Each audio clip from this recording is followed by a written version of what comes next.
a hacerlo, es el momento de la llegada del profesor Jorge Asís. ¿Cómo le va? ¿Qué dice mi amigo Rosarino? ¿Cómo anda usted? ¿Cómo estamos? No quiero abundar mucho sobre el tema, lo que está pasando y va a pasar, pero digo, ¿te imaginás 3 tenores el viernes de vuelta? No. No. No, 3 tenores. Ya, bueno, Plácido Domingo, Carreras y Pavarotti, juntos no creo. Creo que harán soliloquios. No sé si con un gran caudal de voz ya, ¿no es cierto? Claro, sí. En el caso de Pavarotti ni hablar, pero digo, estos que vos bautizaste, ¿se ofendieron, me acuerdo? Nadie se ofende, se ofendieron. Me ven y se divierten todos, les gusta hasta los apodos.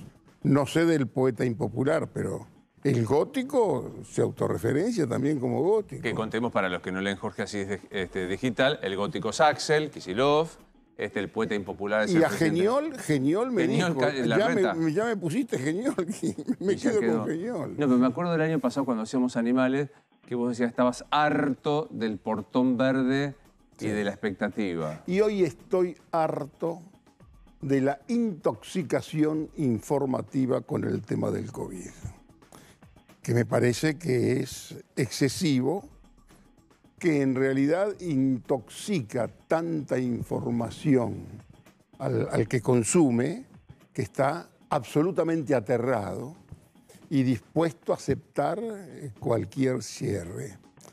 Yo de pronto te puedo dar un enfoque distinto a esta cuestión, para discutirlo y para que lo discutas también después con tu panel de especialistas de primer nivel. Mira, yo creo que el virus, en el fondo, sirve también para ocultar la podredumbre, lo putrefacto.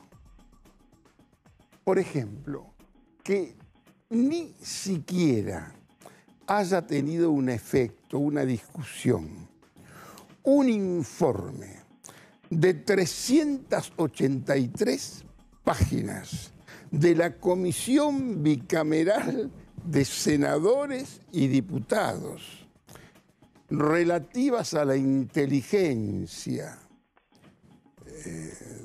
de los años, por supuesto, pasados, que tuvo que ver.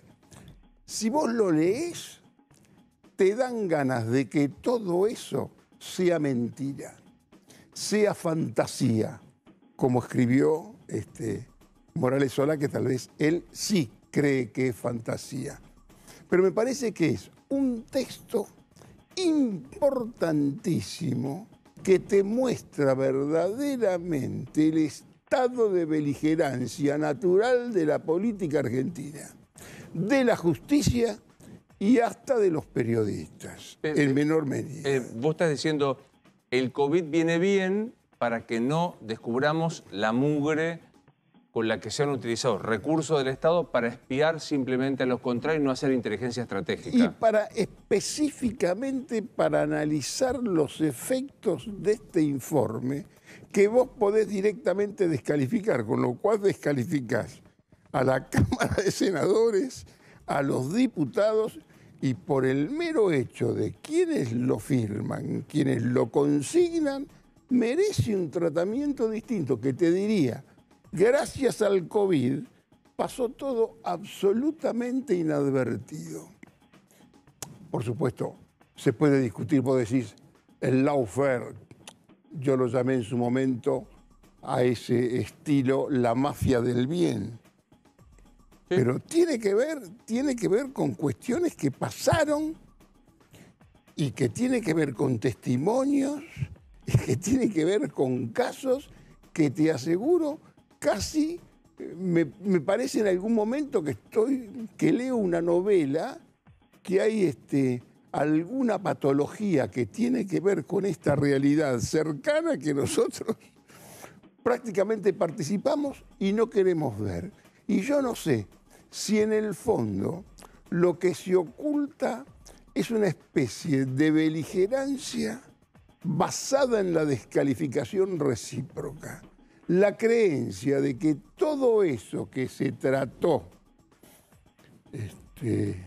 no existe, es todo absolutamente imaginario, como la creencia del otro costado que todo lo que tiene que ver con las denuncias de la Cristina, corrupción, de todas estas cuestiones, tampoco existieron y es obra, si vos querés, de la conspiración y demás.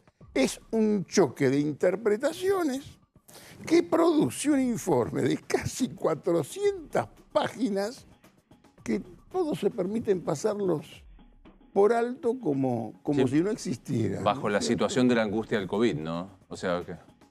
Por eso te digo que el COVID, y te diría más otra cosa que quizás al margen de lo que tiene que ver con el informe, quizás en algún momento, pese a esta macabra contabilidad de muertos, a este torneo agotado de camas de terapia intensiva, a ese tema, la hegemonía del oxígeno y toda la información que tenemos que recibir permanentemente, al margen de cuidarnos, es una etapa que se puede llegar a evocar hasta con cierta melancolía.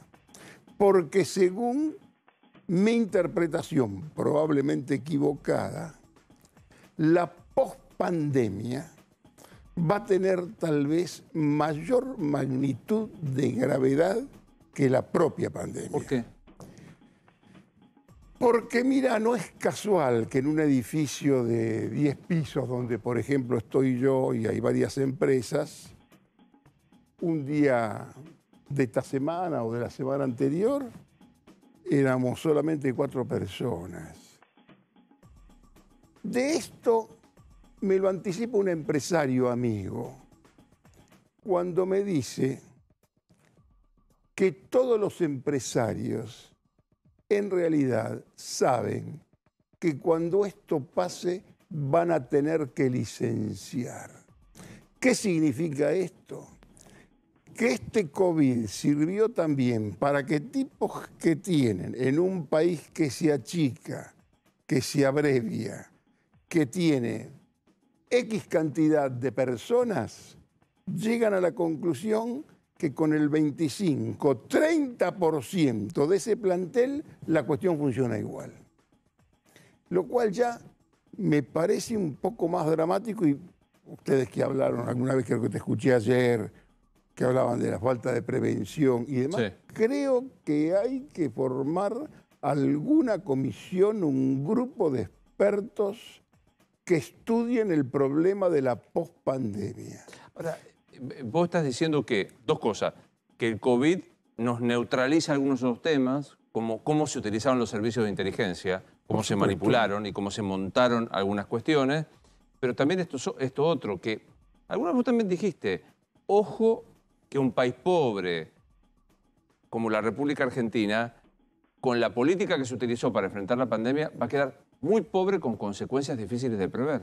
Por supuesto, te estoy diciendo que esto pasa, esto es una cosa mundial, si vos querés. Sí. Esta, qué sé yo, no es casualidad que ya se habla de explotar en el aspecto inmobiliario para transformar en residencias muchos de los lugares del casco del microcentro para utilizarlo como barrio De habitación. para residencia, ¿no es cierto? Claro. Para vivir, ¿no es cierto? Claro. También esto en algún momento se lee sobre Manhattan, tipos, edificios, empresas que tenían 500 personas, dicen de pronto, con estos 70, esta epidemia nos demostró que se puede funcionar. Ahora, Jorge, ¿cómo tratar desde el periodismo o de la política de ocuparte de otra cosa si esto como creo que vos también dijiste, te está ganando? Esto te gana, esto te gana. A mí me parece que lo que tiene que haber una tendencia, digamos, cuando vos tenés que transmitir todos los datos, por supuesto hay que hacerlo, pero cuando uno más o menos piensa esta cuestión, tenés que pensarlo en un escenario más bien macro, ¿no es cierto? Y a veces cómo surge hasta lo peor, lo más criticable de uno mismo, estos efectos. Yo lo vi, por ejemplo, un día como ayer. que estuvo la ciudad absolutamente paralizada, que había, por supuesto, cuál es la interpretación primaria, natural, y casi la apertura, la inmediata tentación de reprimir y de insultar y degradar. Ayer hablé con alguien que me dice, mira, así como colapsan las salas de terapia intensiva, hoy colapsan los merenderos, hoy colapsan los comederos, porque hay más de 10 millones de personas, de argentinos, y yo acá te englobo, y yo en esto creo en el preámbulo de la Constitución Nacional. La gente de buena voluntad que viene acá, obvio. Tipos, habitantes que están en Argentina, que pugnan por esa alimentación en comederos donde el Ministerio de Desarrollo Social ya no da abasto. Vos lo ponés aquí, seguramente al ministro o a cualquiera que esté especializado en la cuestión, hay una suba de alimentos que hace que sea imposible suministrarle el menor índice de calidad a gente que colapsa del mismo modo que en paralelo se colapsan por las cuestiones, con las terapias. ¿Qué es lo que hacemos nosotros cuando vos tenés esa cantidad de pobres? Sabemos que existe esta pobreza. ¿Cuál es la manera que tiene ese muchacho que se moviliza para hacerse presente, para constatar?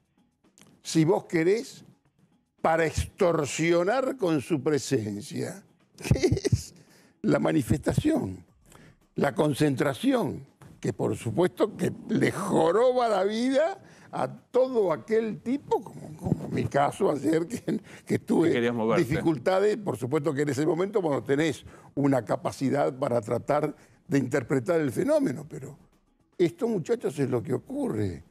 Y vos tenés que abrir un poco la cabeza y qué es lo que pasa en ese lugar donde no es tan fácil encerrarse. Ahora, esto que vos planteás, yo tengo la impresión que la clase dirigente que toma decisiones importantes, el gótico Axel, la reta Geniol, el poeta impopular Alberto, los gobernadores y demás, están atravesados por el miedo. Puede ser. Y no pueden tomar ninguna Yo no sé si es exactamente el miedo. Hay, digamos, viven con ese extorsivo temor de equivocarse. Vamos, el temor a equivocarte y a ser objeto de pullas y que seas, qué sé yo, tendencia en Twitter y que te masacren es atroz. Yo creo que hoy, si se ponen de acuerdo 10, 12 personas, llegan a una conclusión que a veces nosotros asumimos como crítica. Decimos, todo gobierno que viene se cree fundacional. Hoy te diría, muchachos del oficialismo y de la oposición, tienen que ponerse de acuerdo para fundar verdaderamente bases de una convivencia en la Argentina. Porque hasta desde el punto de vista fiscal es una patología la Argentina. Que la Argentina tenga estos problemas y simultáneamente haya más de un PBI en dólares fuera del sistema, sí, digamos, entre la existencia de esos dólares y la necesidad, tiene que haber algún puente de entendimiento, me parece. ¿Hay alguien que esté entendiendo estos puentes? Porque yo digo, insisto, el miedo... Es chino básico, no se habla. Todo es más coyuntural. Claro. Todo es más coyuntural y a veces se teme que sea una especie de cabalgata en medio de la nada. ¿Entendés? Que no sabés hacia dónde se marcha, si vos querés. Los muchachos lo que menos hago es renegar de la clase política. La clase política son estos muchachos con esta formación que tienen la obligación de sacar este país adelante. que por supuesto que se van a equivocar, por supuesto que tenés que equivocarte, que tenés que ver, pero verdaderamente hay alguna cosa fundacional y un informe, como este informe que o negás o suscribís, Claro. Sin matices. totalmente te lo certifica, porque acá hay un estado de guerra. Si la justicia hoy es la guerra de unos jueces contra los otros jueces, si vamos a tu juez, si lo sacamos de ese lugar y lo ponemos en el otro sitio, porque ahí tengo mejores posibilidades, ahí estamos perdidos, hermano. Ahora, yo trataba de armar este razonamiento para compartir. Hay mucho miedo, porque quedar en la historia como el gobernador, el presidente, el jefe de gobierno, al que se le murió gente en la calle, como vimos en otros países, es tremendo. Aparte de la angustia humanitaria, no sé cómo. Eso yo lo veo más, si vos querés, esa angustia la veo mucho en Kicillof de entrada, que gobierna una provincia como Buenos Aires y ahí hay, si vos querés, una movilización a partir del terror. A mí lo que me parece más barato de todo esto es politiquear en medio de esta desgracia. ¿Qué está pasando? Bueno, ese es uno de las cuestiones. Cuando yo veo colegas tuyos, míos, amigos nuestros, que podemos almorzar, divertirnos y hacer prácticamente magia para explicarme si me conviene que esta elección sea tal fecha y no tal fecha, como si el votante fuera un torpe, viste, que podés vos manipularlo si vacunaste 50 personas más o 50 personas menos. Digamos. Vos sabés que ya los errores que se cometieron, se cometieron. Se jugó por una vacuna, que en algún momento yo hablé de la vacuna del comisario, te lo dije a vos, claro. Se enojaron algunos. Pero ahora a ver cómo zafás sin politiquear y sin ver si sacás ventaja. Y yo creo verdaderamente que hay que sentar las bases de algo absolutamente fundacional en Argentina. ¿Ves?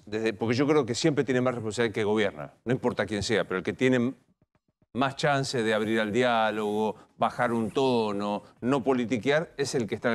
¿Ves ahí algo? Veo que están desbordados. Si hablamos del gobierno, no te quiero repetir, yo trato de no repetirme si vos querés, nunca, pero hay una articulación que más o menos funciona. Hay una imagen muy diluida del poder del presidente de la República, que me parece que tiene que tomar nota, sobre todo en este momento. Qué sé yo, yo vi que ayer lo masacraban todos por el tema del odio, porque dijo que no inauguró las viviendas. Que Macri, por el odio. Eso resulta enternecedor comparado con lo que se lee en el informe del que yo te hablo. Asumo que la enorme mayoría no va a acceder nunca, porque no tiene tiempo ni nada, a las 283 páginas. 383. Sí. ¿A qué te referís concretamente? Si pudieras bajarlo en un título... Se habla de un Estado mafioso. Se habla de la construcción de un Estado mafioso entre el 2015 y el 2019. Si eso, dicho por una comisión de senadores que preside Moró, vicepreside,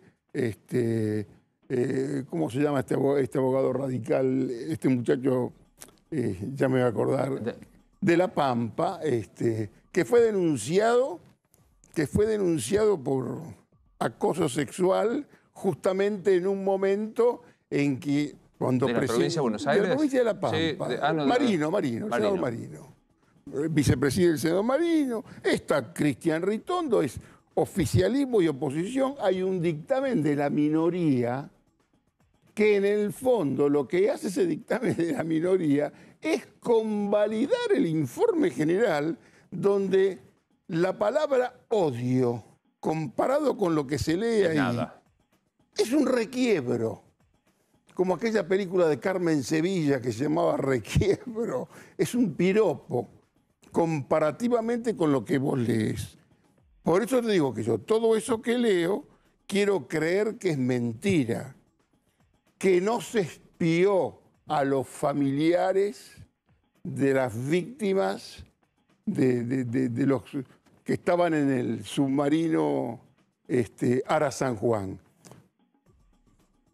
El mero hecho de pensar que se pudo haber espiado a esos familiares, digo, no, esto necesito que sea mentira. Convénzanme que esto es una fantasía. Denuncia que se hizo, recuerdo perfectamente haber hablado con una de las mujeres. Pero bueno, que senadores y diputados y que presentan esto en una conferencia de prensa en el Salón Delia Parodi del Congreso y que recibe un hondo marco de indiferencia general abrumador. Y digo, soy yo el único que lee esto y que me parece que esto por lo menos merece una discusión, no el olvido. Pero ahí te pregunto, primero, ¿te parece verosímil el informe? Mirá, yo creo que por la información, por la cantidad de testimonios que hay, por la característica y el nivel de representación de los que lo suscriben, no tengo ningún derecho a dudarlo. Entonces, si yo, por ejemplo, fuera alguien que está directamente desde el espacio que quiero negar, que todo eso no ocurrió, digo, ojalá que todo eso no haya existido. Pero es un torneo de descalificaciones recíprocas. Bueno, pero ¿qué es lo que se traduce también en la política coyuntural que estamos viviendo? Yo entiendo y me doy cuenta de la gravedad que vos estás planteando. Pero esto hay que verlo en la diaria, en donde hoy parece que hay un acercamiento entre Genial, el poeta impopular, pero si no, más que política eficiente es el destrozar al enemigo creyendo que compensa tu torpeza, ¿no? Mira, si hablamos, si descendemos, si vos querés, al nivel de la confrontación cotidiana, coyuntural, hay una especie de inquina contra Rodríguez Larreta que en el fondo lo catapulta sin duda como el principal opositor. Primero, en la capital no hay absolutamente nadie que tenga la mínima intención de ganarle a Rodríguez Larreta. Te digo, de ganarle, porque tienen una relación, por distintos motivos, excelente. La relación de Rodríguez Larreta y Kicillof, yo creo que hoy no está marcada por la política. Son las distintas representaciones, la desesperación que tiene Kicillof, por supuesto, no es compartida y no está basamentada en los problemas que puede tener Rodríguez Larreta. Rodríguez Larreta hoy puede defender algunas cosas que el que está, que maneja esa cosa tan compleja y apasionante que es la cultura del conurbano, de la que procedo. Yo represento la cultura del conurbano, soy un hombre nacido en Avellaneda, crecido en Villa Domínico, publiqué libros sobre la cuestión, y yo sé que participé de una época del conurbano. Yo era vendedor domiciliario, Luis. Yo era vendedor domiciliario en momentos en que se podía por lo menos golpear la puerta de una casa. Hoy no se puede golpear más nada. Hoy todos esos lugares que yo conocí, caminé, frecuenté, hoy tiene mucho que ver con estos comederos que colapsan y que uno, con una situación olímpica, ni siquiera quiere mirar. ¿Por qué? Y te voy a decir más, es peor.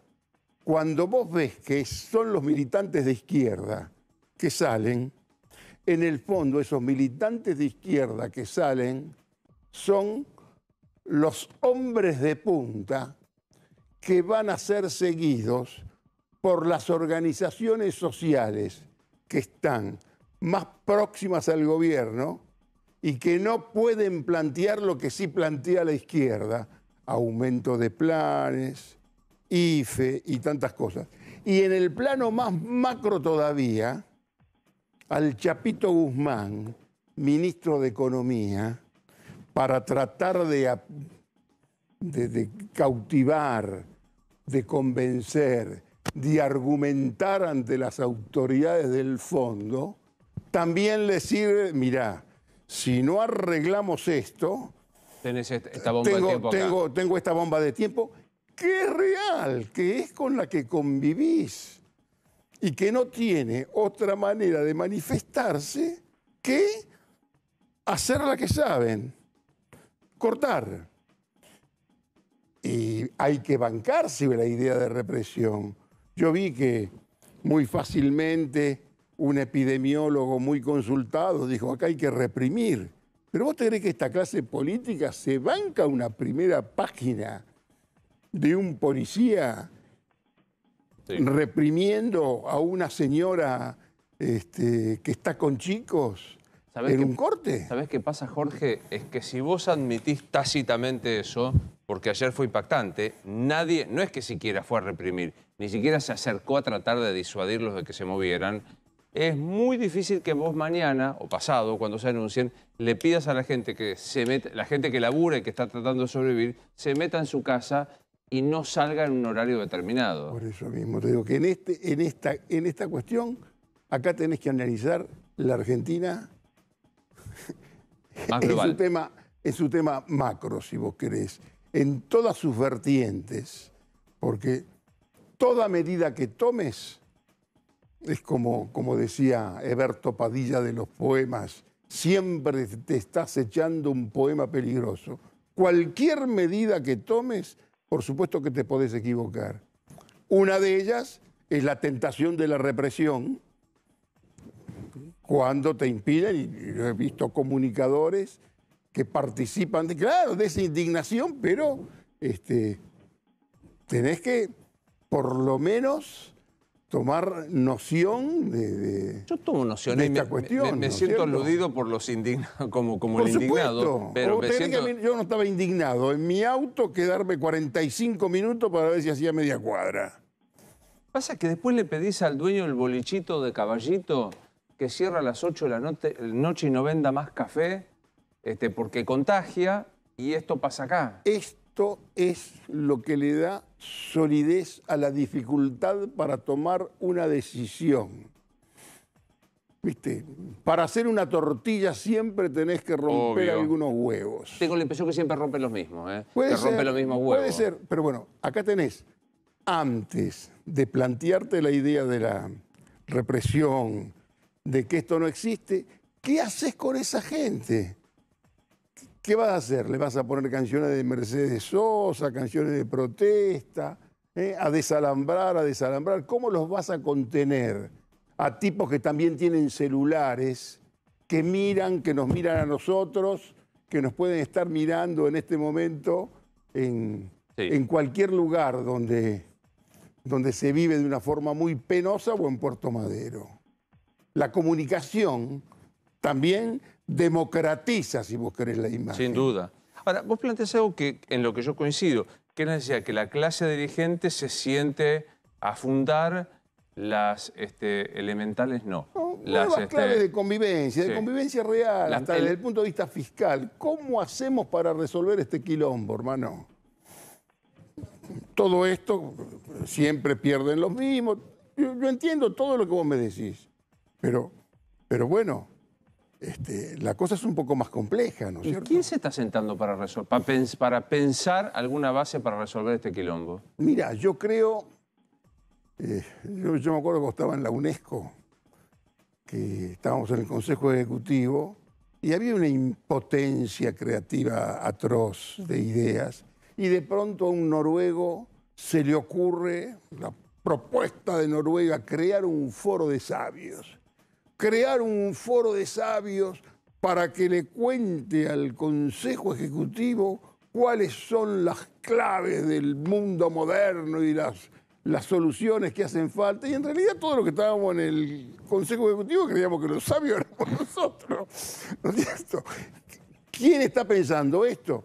Y si yo miro más o menos la playa del presupuesto, te digo, mira, ahí hay un recreo, en ese puesto, ahí está Gustavo Vélez, que tiene una especie de consejo que me parece que por ese lado tendría que venir alguna idea. Pero yo creo que hay 2 o 3 temas que tenés ya que tener en claro. La pospandemia, para que no evoquemos con nostalgia la pandemia. Que de pronto es fatal esa frase. puede tener, O sea, puede sí, tener la algunos dicen, belleza estábamos mejor. de no tener los muertos. Y como te dije alguna vez, va a ser más fácil conseguir una vacuna que un Viagra, en aquel momento, en ese momento cuando sea. Sí. ¿No es cierto? Pero bueno, pensemos un poco. En la pospandemia. ¿Ves a Gustavo Vélez ahí? Veo, ese es el grupo. Eso tiene que ser los sabios que convoquen a los tipos que piensen la pospandemia. ¿Cómo hacemos? Hoy con la pandemia no se puede echar. Sí. Hoy con la pospandemia tenés que tener doble indemnización. ¿Qué hacemos cuando no haya eso y cuando los empresarios, como el que me lo confió en un intercambio, si vos querés, afectivo de información y de interpretación, me dice, todos esperamos el momento propicio para licenciar? Porque incluso la pandemia... Le ha demostrado que con mucha menos gente de la que tienen pueden funcionar. En un país que se achicó y donde existe, viste, un capitalismo, si vos querés, escueto. Precapitalismo, un intento, un esbozo, un conjunto de voluntades, un conjunto de buscapinas que creen que conforman la clase política y la clase dirigente. Ahora, vos dijiste en un momento que el gobierno funciona aceptablemente con un acuerdo entre los que manejan el poder, que ya hemos mencionado muchas veces, Massa, Máximo. Massa es el que más tiene que ver, si vos querés, con una concepción capitalista. Sí.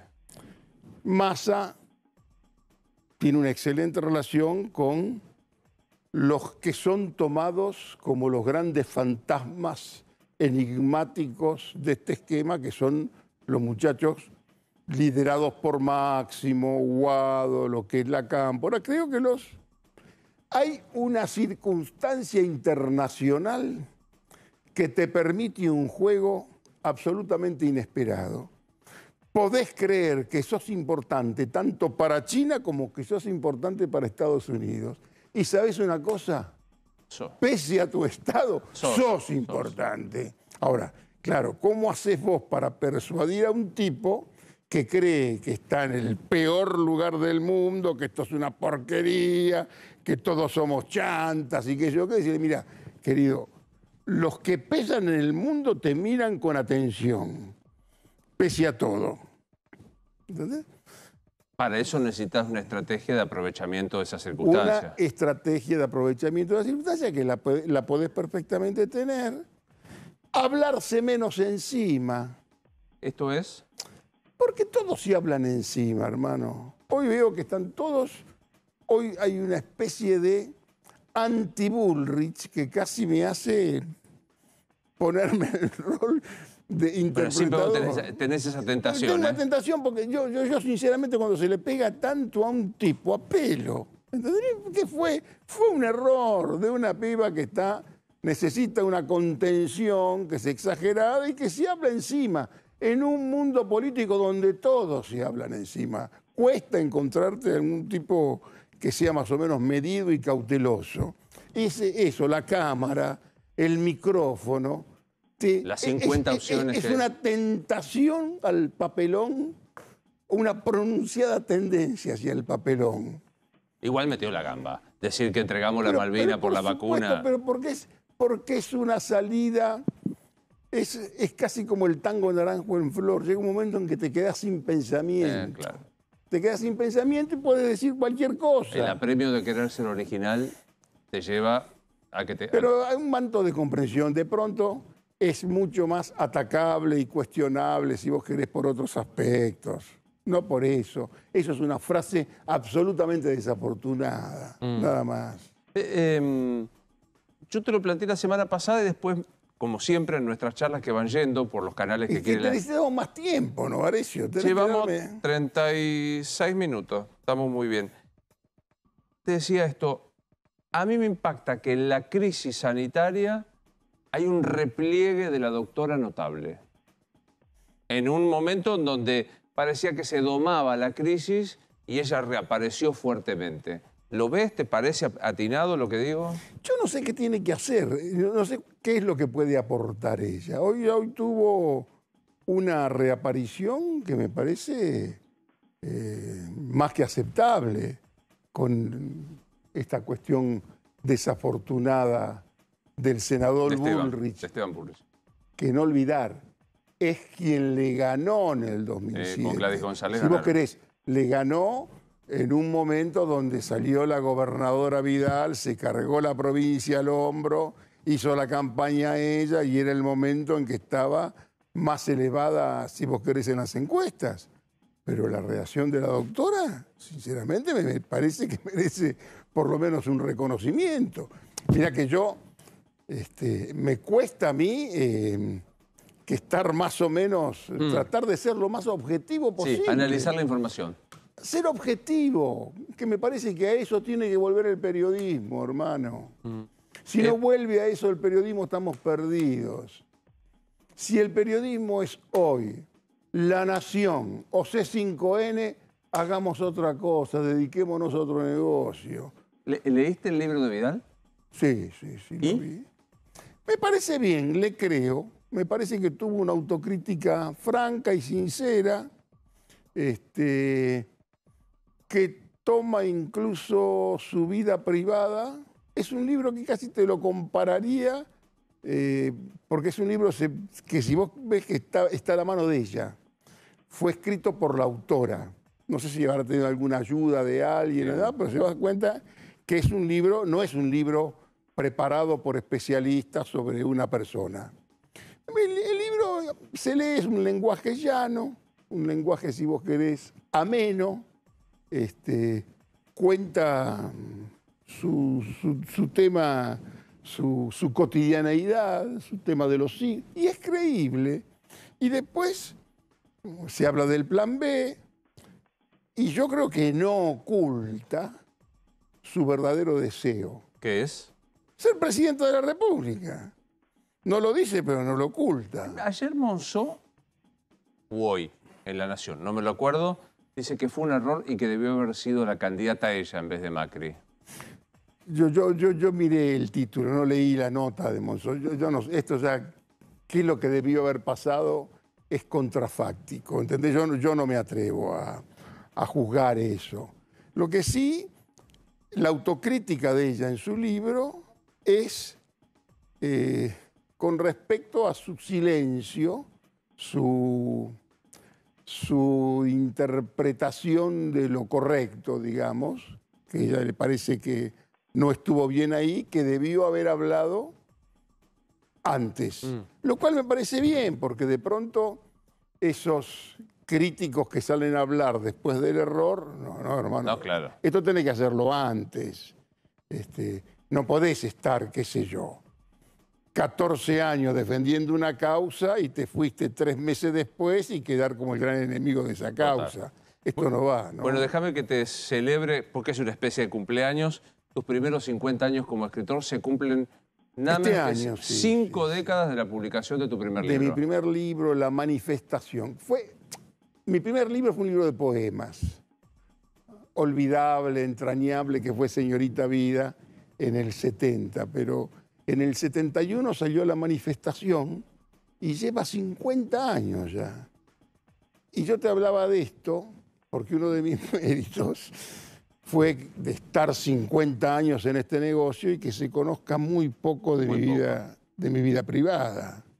Bueno, la verdad que... Sin ocultar ni exhibir. Está muy bien. Lo leo siempre en Jorge Asís Digital y lo veo el miércoles que viene, si Dios quiere. Un gusto, amigo rosarino, Gracias, como siempre. Jorge. Pequeña pausa.